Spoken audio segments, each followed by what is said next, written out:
dice. You never know if it could change your life. Take a chance, you're neither wrong or right. You never know if you don't roll them dice.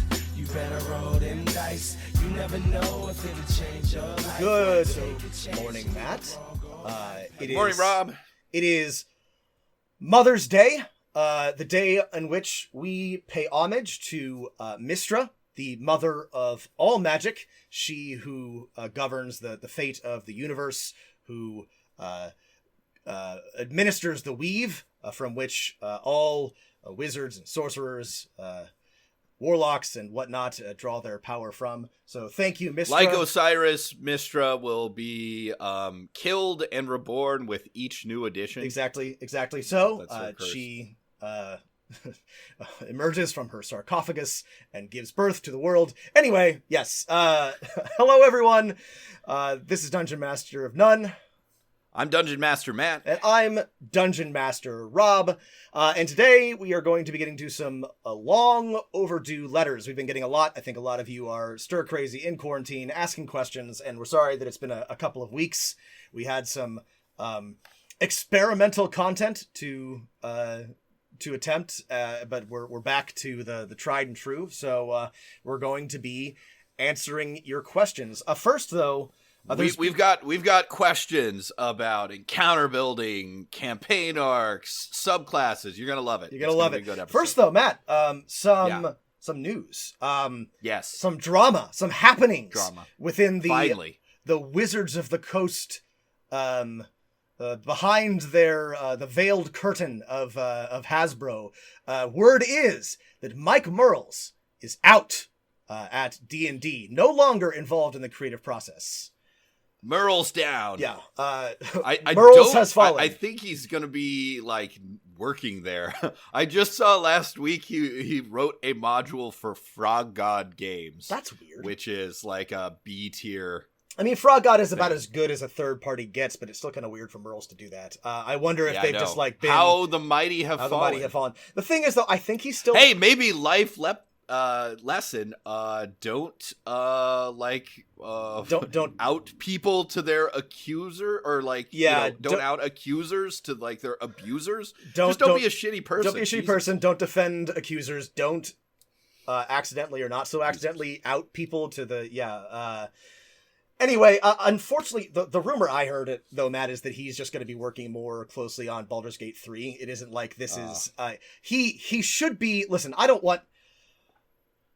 Yes, I want him to be canceled, but no, I don't want him to, be destitute. Just, don't let him work on important things anymore. Anyway, the point is that for whatever reason, Mike Mearls is no longer directly involved with...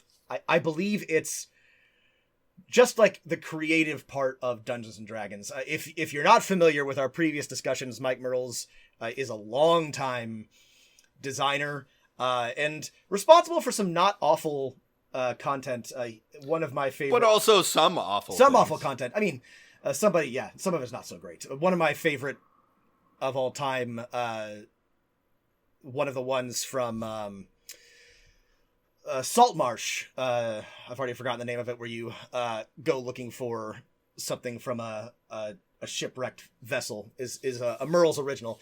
But of late, he's done some not so good things. What we're specifically talking about is his defense of alleged abuser Zach S. and all around shitty person, and also that he probably shared information with alleged abuser Zach S. and all-around shitty person, which is generally a bad thing. You should not do that.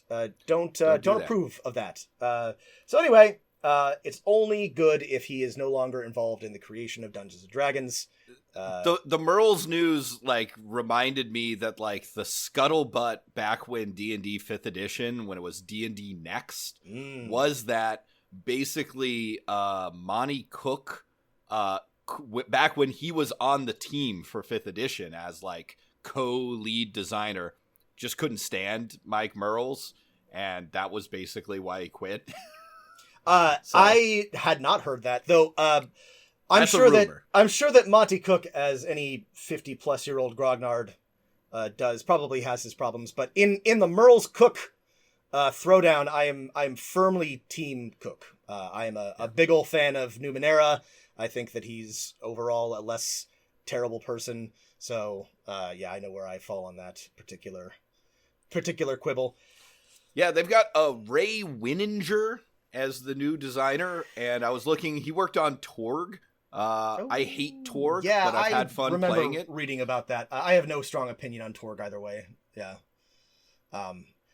Anyway, the thing is, though, this has been my opinion for the better part of a decade now. It can only be good to move the old timers of Dungeons and Dragons to the periphery. They, of course, should be honored, as we should honor all of our elders. However, it is time for fresh blood to deliver new takes and new ideas to Dungeons and Dragons, especially since it continues to dominate the market. And if we want new ideas, they have to come to disseminate through TTRPGs. They have to come from D&D, since nobody plays any of the other products. I mean, we still have like I still feel like that this hasn't changed much in terms of generations, right? Ray Winninger, for however good of a designer he is still like someone who's like, you know, the current generation of like lead designers are all people who like played their first game when they were 10 years old in the 80s, right? And have been designers since the 90s. If I were Wizards of the Coast, and I'm not, and I think every decision they make is a bad one for the most part, I would not hire anybody over, let me be generous and say 35 for the remainder until, I don't know, until they stop making bad decisions. There's a huge generation of new players who came in with Critical Role and with Stranger Things, and plenty of them are old enough to have careers and experience under their belts, and you should hire them and not just a different, child of the 80s. But what do I know? I just got a fucking podcast. Yeah. I feel like it's finally time. The next hire that Wizards of the Coast makes is going to be a creepy algorithm-made CGI creature that like randomly generates adventures. So anyway, Mike Merle's out. So all we got to say about that. That's all we got to say about that. We've heard some rumblings on the new Dungeons and Dragons movie. It's got I already forget who it is. Somebody attached to it. It has a director now, I think, which means it's actually going to happen in theory, potentially. We'll see. We did a lot of research into this for our last episode, and I also have my doubts. We'll see if Courtney Solomon I have my releases his iron grip on the rights to the Dungeons and Dragons franchise. But anyway, let's get to some letters. Real or whoa, Rob. I got a surprise. We got a slow episode here, so I've got 4. This is the segment of the show where I give Rob 4 descriptions of role-playing games. Does it have to be 4? Okay, I can do 3. I give Rob 3 descriptions of role-playing games, and he has to guess whether these are real role-playing games or fake ones. Okay. Hit me, Matt. Okay, here's your first one. Hamilton, the role-playing game. You have the control. Who lives, who dies, who tells your story? Hamilton, ! The role-playing game is a simple GM-less storytelling game using the triple F system, freestyling Founding Fathers, played with a deck of cards, a mic, and 2 6-sided dice. Retell and reimagine episodes from early American history in a game that lets you show the drama and the feels of the Founding Fathers and Mothers. The 30-page book includes 5 scenarios: Hamilton Burr, Jefferson Adams, Anne Hutchinson, John Winthrop, Lincoln Douglas, and a Federalist hodgepodge, plus a 2-page guide to designing your own episodes. Dying is easy, but role-playing is harder. Hamilton, the role-playing game.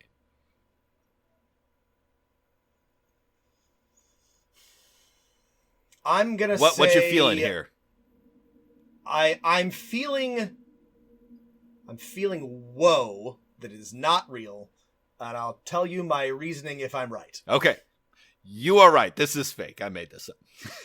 I'll tell you my reasoning, and that's that it doesn't include any quotes from the musical. Oh. And I know that you haven't seen it like I haven't seen it. And so a real fan of Hamilton cannot resist throwing in a quote about the musical at every conceivable opportunity. This is a moral victory because dying is easy, but living is harder is a quote from the musical. It's just so generic you would forget it. You had one, but I didn't hear any, shoot your shot or any of the other big timers. You do not have control. Who lives, who dies, who tells your story. That's a quote as well.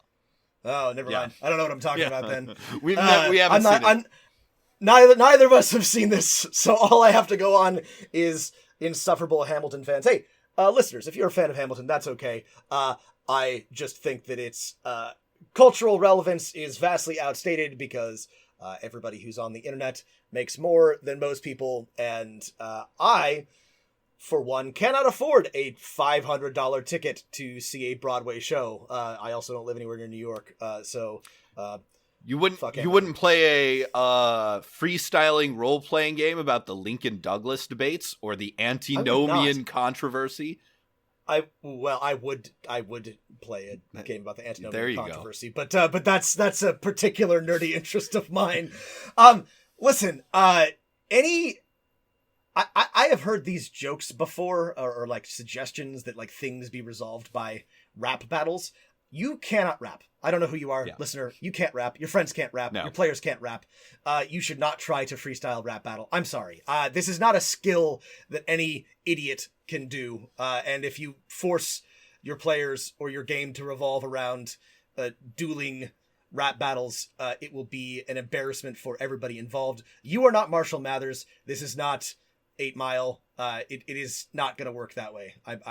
Let's be realistic here. All right, my knees knees are weak and arms are heavy, Rob, as I'm ready to give you our next. All right, give me number 2. Real or woe. This is already the strongest start I have ever had. Batting 1,000 to a wheel or woe. Yeah, I don't think you've ever gotten the first one right. I've never. All right, you're off to a good start. All right, here we go. Number 2. All Out of Bubblegum. All Out of Bubblegum is an extremely short role-playing game that uses bubblegum as a pacing mechanic. Players start with 8 sticks of bubblegum and either have to roll greater than if the action falls in the kicking ass category, or equal to or under if it does not the remaining sticks of bubblegum on a D10 to resolve an action. A stick of bubblegum is lost if a successful ass-kicking roll is made against a character, or when a character fails a non-ass-kicking roll. When a player is all out of bubblegum, they automatically succeed on all combat-related actions, but fail non-combat-related actions. All Out of Bubblegum, a simple role-playing game about ass-kicking. I want to say that this is real. I'm going to go with real. This is a real one-page role-playing game. Yes, that I love it. Lots of fun. I love it. I've played it before. I would 100% play this game. Yeah, I'm glad this is real. I'm happy that this is real. You hand people packs of bubble gum, and you either kick at you. The less bubble gum you have, you're the more you kick ass. I love it. Okay, I need to go back and watch. Oh shit! They Live. They Live. Yeah. I've been thinking about rewatching They Live a lot recently. Yeah. All right, let's keep going. Okay, here we go. Teenagers from outer space. Tommy Tanaka dove under his desk as the disco dwarves from Dimension X teleported with a pop into his homeroom. Zap rays sizzled overhead, vaporizing his English is Fun textbook and scorching one of the slower freshmen nearby. There is a sound like tearing rubber. In the corner, Vila monstered out to his full 13 feet 2 and began throwing desks around. Kano started to shape change, but a stray bolt from the boy-girl gun turned him into a cute blonde Kenneth. Welcome to the world of Teenagers from Outer Space, the amazingly weird role-playing game that lets you become a character in your very own, or even somebody else's, Japanese animation comedy show. Complete with everything you'll need to create silly superpowers, gonzo gadgets, bikini battle suits, mecha mayhem, and magical girlfriends. This new edition of the original award-winning role-playing game is guaranteed to change the way you look at anime forever. Ooh, okay. I'm gonna say real on this one. What's your thinking here, Rob? Well, Matt, when you're playing a game with another person, you have to go, which we often do. You have to. Well, you and I are playing a game right now. You are trying to fool me, so of course, this is a role playing game itself. It's like poker, right? Level 1 is like I know what I know, right? Level 2 is that I know what I think you know. Level 3 is that I know what you think I know, right? So we're up to level 4 now. So I'm thinking. So I must have put the iocane partner in my glass. So I'm thinking Matt knows that I know that he doesn't know very much about anime. Yes. But I'm still gonna go with real. I'm still gonna go with real on this one. Okay, Rob, you are still batting 1,000. Yes. This is real. This is one of the first anime role-playing games ever made by this is by the guy who made I think Cyberpunk and the Witcher role-playing game. Oh, really? Okay. Made. Yeah. What's the system? Is it it's a custom system that okay. I couldn't describe quickly enough in a thing. Okay. So I guess you might as well hit me with your fourth one if you did the work. Let's see how I do. All right, let's see if I can get Rob to break his streak. All right. And those of you who haven't heard any of the previous ones of these, I don't think I've ever done better than 1 in 3. Which is fine in the MLB, but not fine in not good Real enough or Woe. Not good enough for Real or Woe, yeah. All right. Here is your final Real or Woe. Invisible Hands, the role-playing game. Tariffs. Statism. Price wars. Dark forces threaten the very system that has lifted billions out of poverty and ended centuries of warfare. Only you, Smiths, that's capitalized, agents of capitalism can save our world from the Luddites and protectionism that would push us down the road to serfdom. A game for those who have taken Econ 101. This uses the Cortex system. Invisible Hands, the role-playing game. I'm gonna say that this is fake, Matt, and I'll explain my reasoning if I'm right again. You are right again, Rob. You have beaten Real or Woe. The curse is lifted. This is just like I know this is what you would invent to fool me. This is You've been really good with these, but you played your hand too strongly this time. You played your hand too strongly. The thing is, this would be a great. This is the ultimate RPG that I would hate. I would love to, but I would actually play. This is almost as good as the really boring Napoleonic one that you made up for a few Sabers and Bayonets. Sabers and Bayonets. We should invent these terrible parody RPGs because they are something that somebody would make. And it's only a matter of time before some libertarian dipshit does make something where you're a Smith, an agent of the free market, and you have to defend against against serfdom. All right, okay. I'm a paladin in the Order of the Sons of Hayek. I mean, you just call them the Sons of Liberty. That would be great. You just imagine a secret society of free marketeers. Oh, I hate it so much. But this would, we could make a parody RPG. It'd be great. Sons of Hayek. Ugh. All right, let's get to some letters.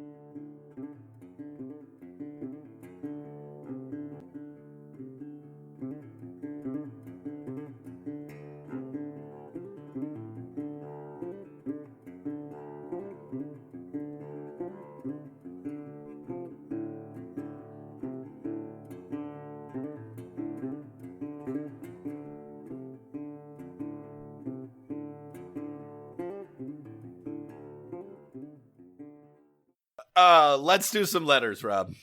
Here's our first letter from Arash. Arash writes, Matthew and Robert, I have a homebrew campaign question. To give you some background, my campaign starts with the characters on a long sea voyage on a passenger ship destined for an island kingdom.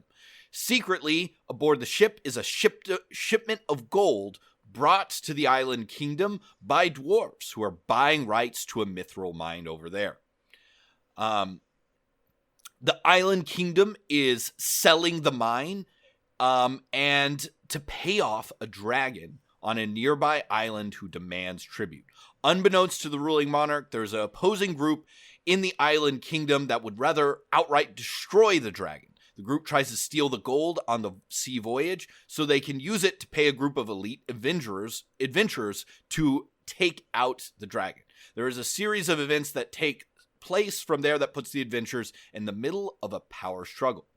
The question is, when making a homebrew campaign, how should it be written? Should I copy the format of a D&D module? I feel myself invariably drawn to writing a railroad campaign or feeling like I have to make this infinite flowchart. Do I even need to write the entire campaign, or would a general outline work, and then I just build details as I go into each session? Thank you for the show, Arash. This is a great question. Matt may have a different approach. The answer that I have is I've actually done things both ways. Yeah. So for one of my homebrews, I did write out. Let me tell you what I did. So Pathfinder, for example, divides all of its, or used to divide all of its campaigns into sort of like 6. I'm not sure what they were called. Segments. Chapters, arcs. Basically. So what I did for a couple of them is that I wrote out the chapter as if it were a campaign setting. This is not necessary. I just did it because it helped me structure my thoughts. So if that helps you put it into a framework, and I often find that having sort of a template to model off of, make sure I don't miss anything. You know, it's like, oh, I need to put like some description here. I need this many encounters, blah, blah, blah. That can be helpful. In other homebrew campaigns, though, I have not done anything that detailed. And sometimes I will plan exactly one session ahead. And I think for the second option, you can totally plan one session at a time. You just need to have enough of like what Matt and I talk about, backups or contingencies. So if your players do something wacky, you have something prepared. But it sort of depends on your comfort with the campaign and the world, I guess. Yeah, I mean, in the choice between actually doing the incredible amount of work of writing your module out, most written modules are not short, right? They're 10, 20, 30, 50, 100 pages long. That's too much work for me, right? But between that and an infinite flowchart is sort of a happy medium where you can have some encounters and eventualities written out. But, no one ever needs to make an infinite flowchart, right? You could imagine, because this is if you're playing this game where anything can happen, that the flowchart is infinite, but you only need the next 2 steps from wherever the point on that flowchart the players are at. So I think that having a good idea of like where the larger plot is headed is good, but you don't need to have every contingency planned for. And like Matt said, trying to write out all of those parts is just an incredible amount of work. Sometimes that can be fun. And if you have the time and enthusiasm for it, it really helps to have all of that to work with, but it's not necessary. If you're a first timer or new though, I mean, I think this is a piece of advice that I haven't really clarified, or we haven't clarified. I would venture on the side of more preparation rather than less. This may be like a little counterintuitive, but like the better you get, the less you need to prepare. But this is sort of like the burden of starting out, is that it helps to have more resources to draw from until you get very comfortable with being a DM and with adapting to situations on the fly. Specifically on what you've written out, right? You have 4 great factions sort of designed, right? The kingdom, the rebels, the dragons, the dwarves, right? I would spend my time detailing the fun personalities in those factions, their goals and strategies, right? And then just that first adventure or session or 2. What's going to happen on this sea voyage that's about to get robbed, right? Yeah. having details on those two things are really all you need to do if you want to go for a less railroady campaign, because then you get to, decide, okay, well, I know how all these groups are going to respond, whether the robbery works, whether it doesn't work, whether the players decide they want to help the dwarves, the kingdom, the rebels, maybe go be friends with the dragon. Who knows, right? Maybe the dragon is the person they want to work for. Right. And the nice thing about a sea voyage is that you can limit, the options are limited necessarily, and it doesn't feel railroady, right? It doesn't feel like you are, you're on a boat, right? Until they can get their own boat or teleport or whatever, they're stuck there, and it's not going to feel too forced. So that should help you guide at least the first session or so while you figure out what's going on.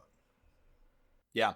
And I like this this setup here, right? There's lots of stuff. If your players want to play a power struggle intrigue campaign, that's perfect. And think about adding a few little side quests or things that'll tie the characters to different groups. So yeah, think about that, right? Side quests that'll introduce characters, because how are they ever going to get to know the dwarves, right? Or the dragon, or the rebels, right? Make sure there's some things that'll push those towards the players so they can make their decisions from there. I think this is a really cool start, and I wouldn't worry too much about over preparing, and just try to plan far enough ahead that, you don't have to copy the format of a module. Yeah. An outline and your stats and your descriptions of characters, because this is written personally for you, right? For me, like, they'll just be like an NBC instead of having a page-long write-up or a paragraph write-up like is in a module. It's just a bunch of descriptors, right, about their personality. And then there'll be a space that says wants, right, and a list of those. It'll be like enemies, and it'll be two things written down, right? Yeah. For me, that's perfect, right? Because it's my creation. For me personally, I often like to have more. It's less stressful, but again, I have other obligations and responsibilities and only so much time. So some days I come with very little prepared, aside from a basic outline. And that's usually just fine. So, remember, this is supposed to be fun for you too. It should not feel onerous or like too much homework. So, yeah, just bear that in mind. All right. Thanks for the letter. Thanks, Arash. Our next letter comes from a former player. Hi, DM Matt and DM Rob. I fortunately have many folks in my life lucky enough to have the ability and means to self-quarantine during these wild times. With that said, I consider these loved ones a captive audience for Dungeons & Dragons, as you should. Oh, yeah. I started running Last Minds of Phandelver as a first-time DM and a not very experienced player. Hi, DM Rob. This is one of my players. She was terrific, and I could not be prouder that she's gone on to run her own campaign. I ended up killing someone in my second session. I stand by this one, as you should. I'd had to fudge some rolls and tweak the published material to prevent a TPK during our third session. I fudged a killing blow and allowed the last remaining party member to make multiple persuasion checks with advantage to convince the main boss and his lackeys they party of a grung, Yuan-Ti, dwarf, and half-orc were just there to deliver a package. Needless to say, I let them get away with it despite multiple low rolls and pretended the boss would have been won over with an attempt at diplomacy the whole combat. Hey, we're from Amazon Prime Material Print Plane. You got your box of bat guano here. Sword package here. I've seen many different modifications that experienced DMs have run and recommended to make sure the squishy level 1 party doesn't get annihilated the first adventuring day. Curious what your thoughts are on best tweaks. Do you run an NPC cleric that they find at the side of the road? Do you bump the party to level 2 mid-goblin cave? Do you find that other modules a better D&D learning tool than this one, particularly for groups of players that come from video games? Thanks, DMs, a former player. This is a great question. I have some thoughts about this. Matt? Sure. Lost Minds of Phandelver is a perfectly adequate starting adventure. It has been 3 years since I have read it, so my memory is not super fresh. I reread it recently, but I don't remember a ton about it. Rob, since we get a lot of questions on this. I noticed there are a lot of questions on line. Maybe we should do a whole episode just about the Lost Mines of Phandelver, because I think it's probably the most popular D&D module. I think right? this is because I think so. People are like, I'm going to run Dungeons and Dragons, and if you Google like what it is the my beginner first module, it is comes up. included in the beginner box, and I think it's now free. The starter set, yeah. sorry. Yeah. And I think it's now one of the free offerings. So yeah. Okay. Well, then we should put a pin in this. We will be talking about Last Mines of Phandelver maybe next week. But my impression is that it can be lethal, but it's not especially so. The thing is, like, goblins can be a tricky first level enemy. If they get lucky, they can definitely do a lot of damage. And I don't remember what the boss is, but I'm not super surprised. The thing is, level 1 is such a swingy level. Players have so few hit points that even like anything can happen at level 1. Yeah, even if they don't roll particularly poorly, like a string of hits can easily bring one person down. So here's my take on this. If your players are struggling, absolutely, if you want to give them an NPC cleric or something like that, especially if they don't have any healing of their own, there's different schools of thought on this, but if you think they're not going to survive the encounter with somebody to heal them, that's fine. Have them encounter somebody in the caves or in a prison, or brings them with them. Another like neat hack is if your players get TPK'd, they're knocked out. They're not dead, right? This is an opportunity if they get knocked out by an Otiug or an owlbear, right? It's not going to take them captive. But if it's a sentient humanoid, find a reason for them to be captive rather than just straight up dead. And, this way you can sort of be fair to the module and to the players without ending the campaign or having to start over with new characters. Goblins or things of that nature might not want to kill them if they've incapacitated the party, right? Yeah. That's fine. I think bumping a party up a level after a session, it sounds like you've already done 2 sessions, right? It is more than acceptable to now be level 2, right?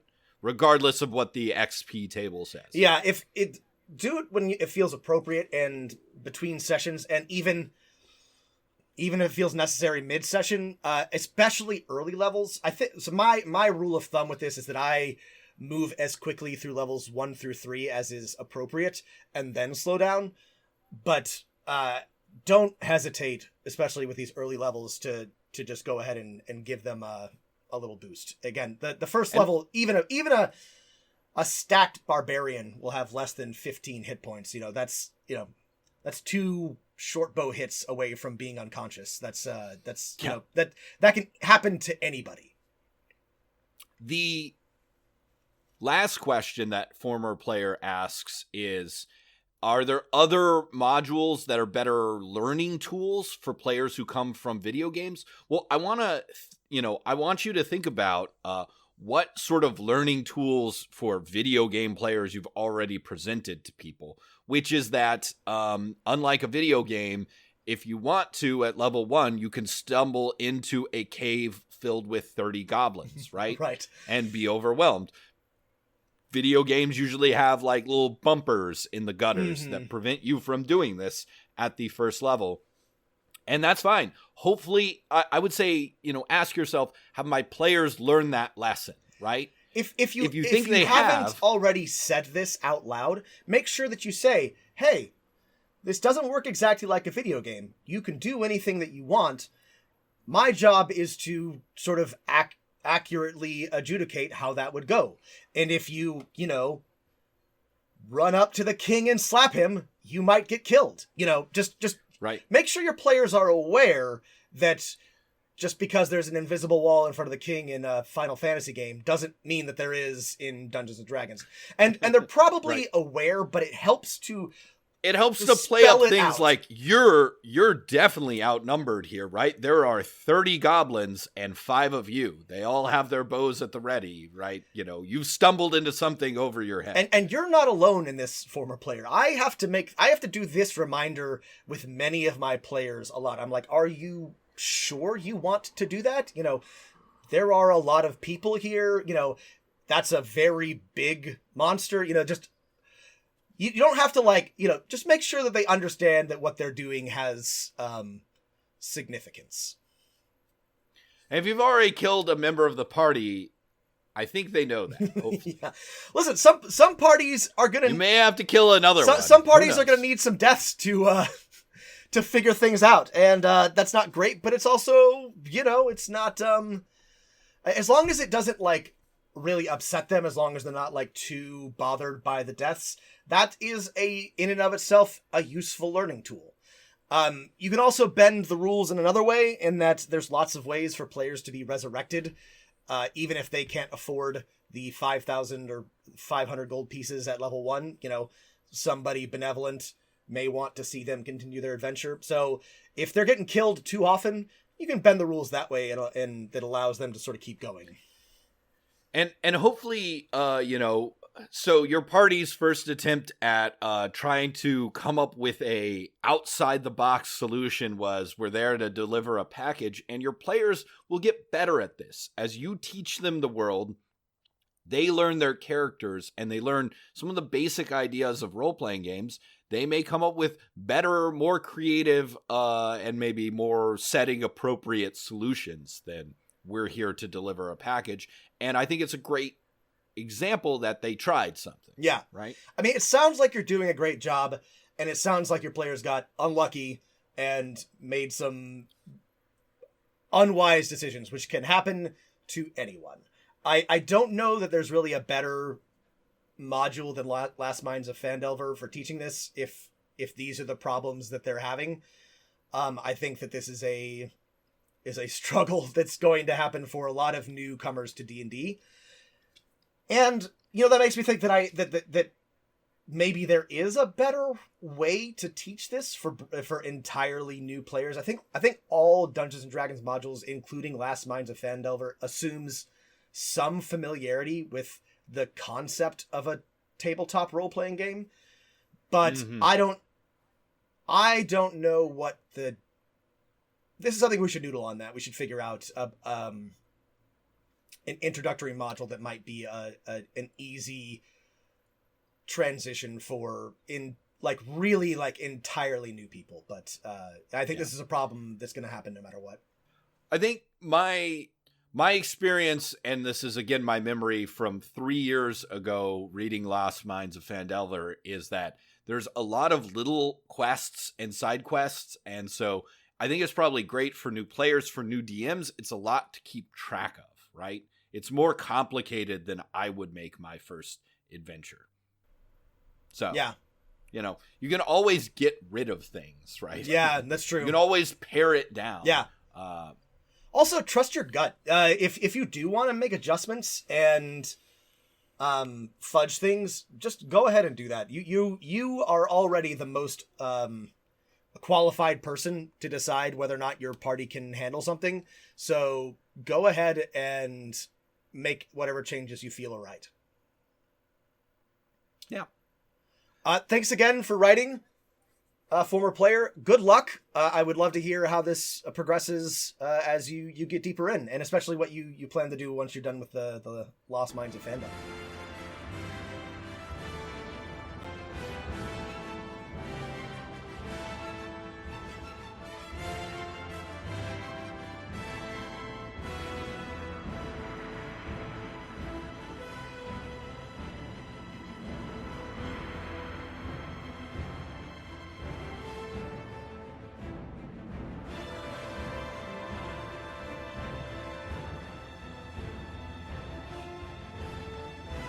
Our next letter is from Dylan. Dylan writes, "Hey, Matt and Rob, I've blown through almost all of the podcasts in the last month or so, and I just listened to your Campaign Doctor 1.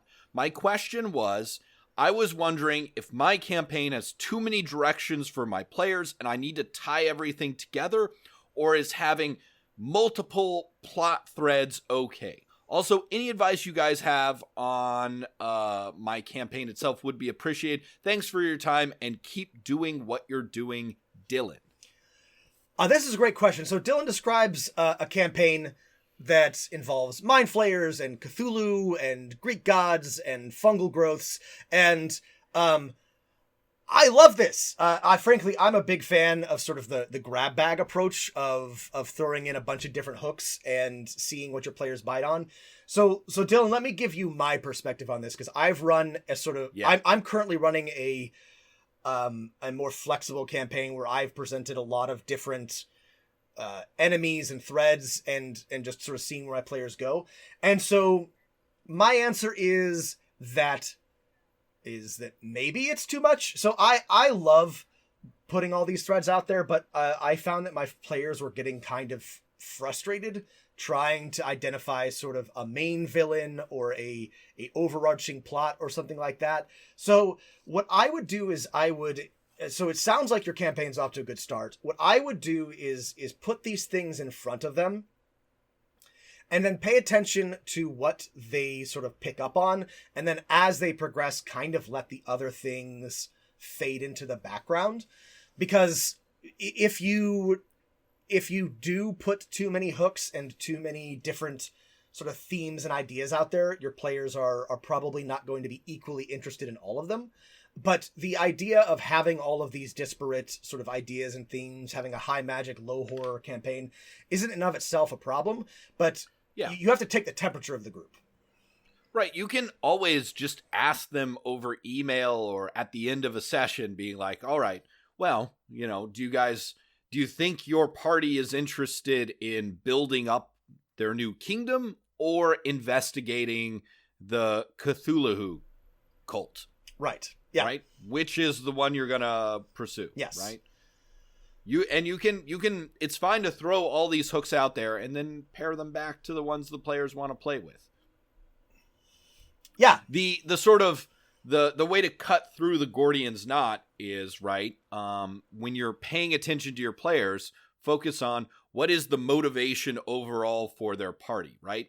Do they want to be kings and queens of their own kingdom? Do they want to just get rich and powerful, right? What is their goal, right? Or do they want to be saviors of the world? Figure that out and then go with whatever that motivation for the characters is. Go with those plots. Yeah.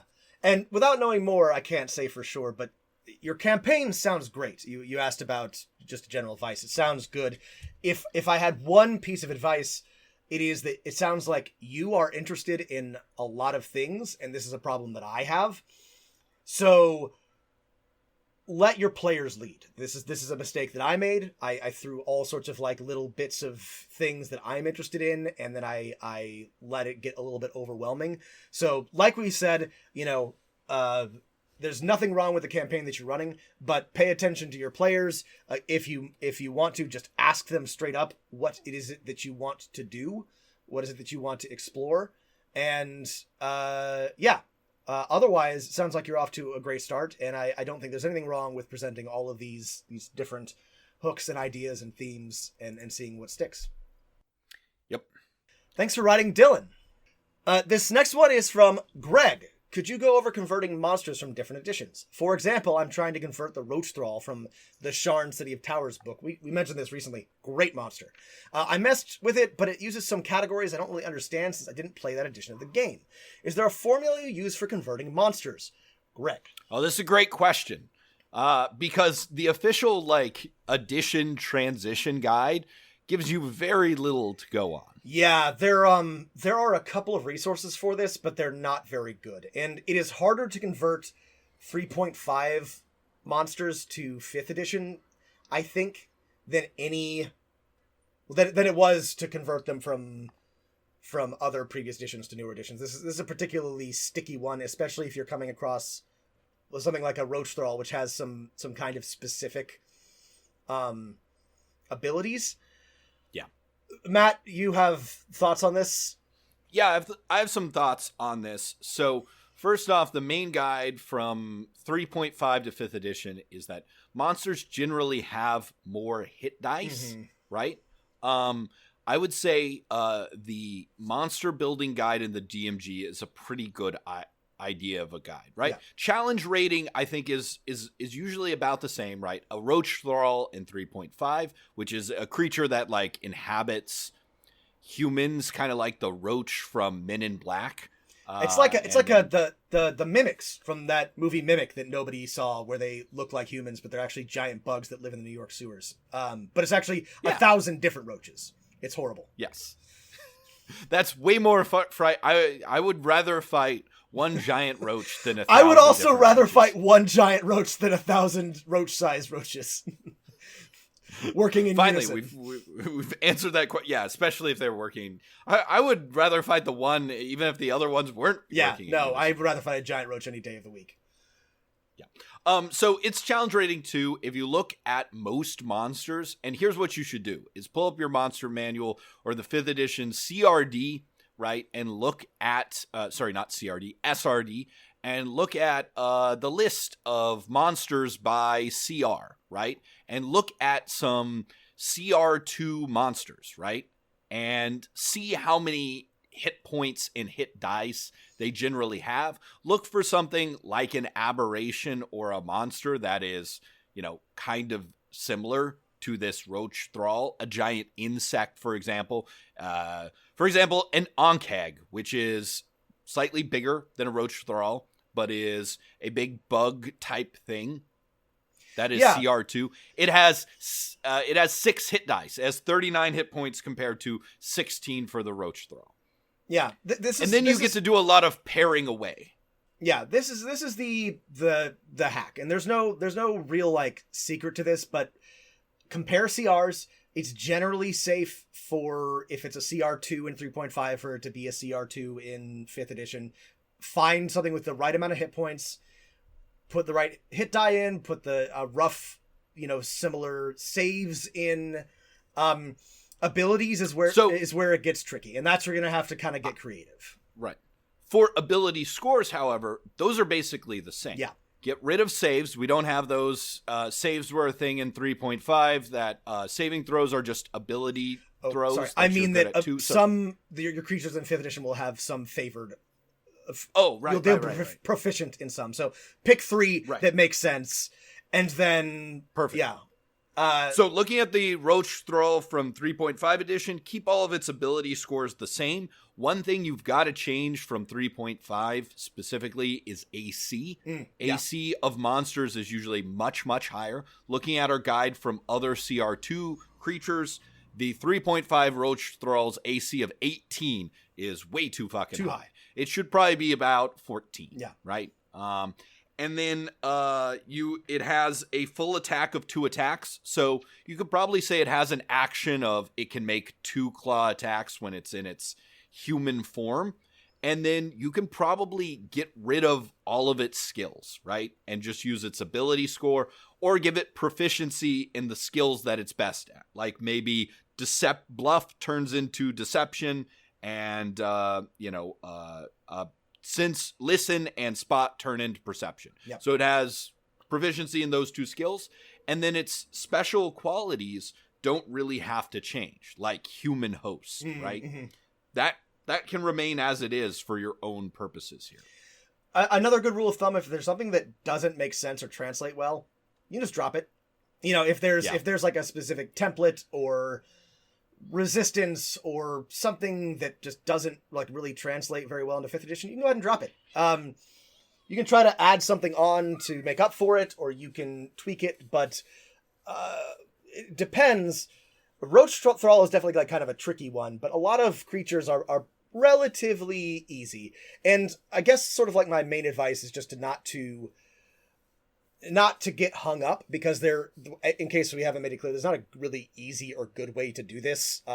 It just doesn't translate super directly. 5th edition is a lot simpler. Yeah. And especially the later you get in Pathfinder or 3.5, the more complexity creatures have, and there's just not going to be an easy way to make that change. Right. So fixing AC and hit points, that's the one you have to kind of worry about. But can I give an example from one of the abilities? So for example, Roach Thrall in 3.5, while it lives inside its human host, a Roach Thrall gains a +10 racial bonus on disguise checks, on bluff checks, when attempting to pass itself off as its human host. There's a bunch of complicated 3.5 things there. racial bonus, skills that don't exist anymore. And all you have to do with something like that, at least if I was running this in my game, is just say this creature has a bonus on skill checks to pretend to be human, right? Even and easier, that might be advantage. Yeah. Or just say, or just up the DC if your players are trying to be like, is something wrong with this person, right? Yeah. But trust your instincts, and this is a tricky thing, and this is definitely a challenge for even experienced DMs. Maybe we should write like a slightly more detailed guide on this. Yeah. So thanks for writing and asking this question, because I'm realizing now that it's not something I do a lot, but it is something that I do from time to time, and there's no easy way, but I definitely have a bunch of rules of thumb that I use to save myself time, basically, because the biggest problem here is that like you can waste a bunch of time, and that's not a lot of fun. Here's my time-saving trick, is if you're converting from 3rd edition or really any edition to 5th edition, find a similar creature, use its AC, hit points, and attack and damage bonuses, and then everything else, like special abilities, I just keep the text the same and just translate it in my head into 5th edition. You may not be comfortable doing that, but for me, that's what works. Yeah. So thank you for writing, Greg. I hope this is helpful. This is another one of our promises that we might or might not keep, but we'll write a little guide on how to do this conversion, because there's no easy answer, but there are definitely some things that you can do to save time. So this is an easy thing to do. Here's our last letter. Folks, thanks for sticking with us. From Brianna. Brianna writes, "Hello, DMs. Thank you so much for making this podcast. I'm relatively new to your podcast and very new at dungeon mastering. Last night was my 5th time DMing all one-shots. It went really well. I listened to all your DM tips and letterbag episodes I could find. I have 5 level 6 characters. Going off what I could figure, what I thought was a balanced encounter, my fights went fairly well. The first fight was one blue slod, and the second fight was a red slod and an archmage. I think I ended up doing a total of 15 damage the whole night. Though using XP and the Kobold Fight Club website, I thought I had made hard or deadly encounters. Can you point me to the best episodes to go back and listen, or do you have any suggestions for this very new DM in making encounters? Thank you so much for making the best D&D podcast I have found, Brianna." Brianna, this is a great question. And so first, I want to tell you there's nothing wrong with how your encounters went. I, an experienced DM, very often throw things that I think will gravely challenge my players, and they effortlessly waltz through them. Matt will remember my final encounter with Strahd for our long-running Curse of Strahd campaign, which I beefed up considerably, and regardless was a cakewalk for my extremely prepared and ruthless players. There are other times when I throw a bunch of mooks at them and they will faceplant and take a bunch of damage. So sometimes the dice are against you, and I wouldn't worry too much. But there are some things you can do to make encounters a little bit more challenging, for sure. Yeah, I don't think, at least for me as a dungeon master, that using Kobold Fight Club is that useful. The biggest thing, and it looks like that I can tell from your letter, is that you had 2 encounters, one with 1 monster and one with 2 monsters versus 6 characters. Yes. Right?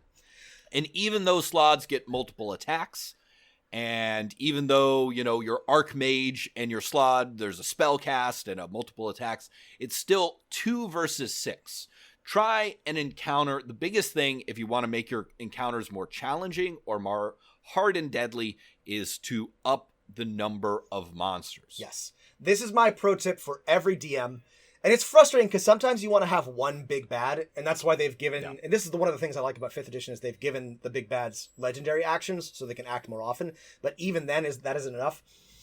To really challenge a group of good players, you need more baddies. You need a lieutenant and an equal number to them of mooks. And you may not think that a bunch of level 1 or level 2 baddies is going to challenge a level 5 party, but you'd be surprised. They will land hits, they will get in the way, they will make moving difficult. They will even if the CR isn't as high, you know, and this is a problem with the CR system. You know, if it's something like Orc Warriors are CR like 8th or 4th or half or something, but like they can do a ton of damage, right? So even if you have to like reskin them as guards or something, that's like, that can seriously put a hitch in any combat. You know, combining that with a priest or a mage or a bigger monster. This is something that took me a long time to get right, but more enemies played intelligently by you is always going to be a bigger challenge than two big bads. One big bad. Yeah, or one big bad or two big bads.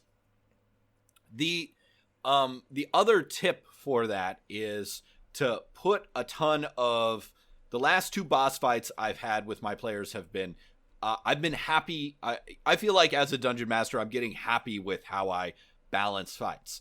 And let me tell you what made both of those fights challenging is that one had an enemy that had flying and environmental effects, and he could put up, you know, walls of blades, and there were multiple, you know, enemies with jetpacks and turrets. And then the other, you know, it was a bunch of moving platforms in a spirit realm, and the, you know, bad guy could teleport. And so consider your bad guys and your environmental effects to really challenge your players. And, you know, some players will be really happy being like, well, I'm a druid, I turn into a spider form, and I jump across all the platforms and string webs that my, you know, allies can use. Perfect, right?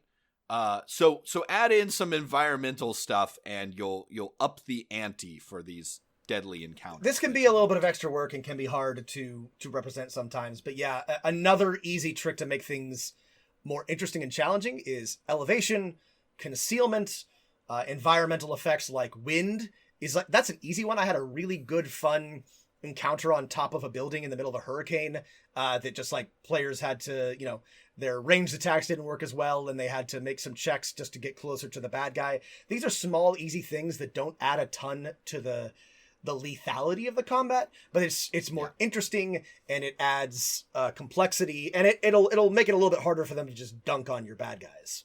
Right, because usually your goal, right, is, you know, even though we talk about building deadly encounters, is to not kill the players, right, but make it feel like a fun and successful challenge that the players feel like they use their wits and skills to overcome. So my last suggestion for building and making encounters is really, you know, when your players, when this happens, because it will still happen to you even when you become an experienced DM. Your players will master a challenge you thought was difficult, is to really emphasize how great they were, right? Mm-hmm. Players like feeling like they really fucked up the DM's plan for a hard encounter. So lean into that, and it will be a success for you instead of a failure. This is a general tip for DMs. Don't be afraid to pull back the curtain from time to time. I always tell my players when I was expecting them to be challenged by something and they just wallop it. You know, one of my players got a very lucky banishment on a high level devil the other week, and I was like, well, that's it. That's all I got planned. Good job. Like, you know, so don't be afraid to let them know that they did a good job. You know, it'll make them feel like, even if it wasn't super challenging, that they, you know, they ruined your plans. Don't be afraid to let them know about that. Yeah. Praise them. Turn those failures of, oh, my hard encounter wasn't hard, into like, oh God, you guys have, use some great tactics there that turn that hard encounter easy, right? It is the player. Praise the players and put the ball in their court for making a hard encounter easy, right? Whether that was true or not, you know. People like praise. People love to be praised. Okay, everyone. We have more letters, and we will try to get to more of them soon. Thank you all for writing. As always, if you have questions, thoughts, comments, concerns, send us an email at dmofnone@gmail.com. Add us on Twitter at DM of None. Or you can give us a call at the Dungeon Master Hotline, 774-203-4629. We'd love to hear from you. Rate, review, stay inside, stay safe, and keep rolling them dice.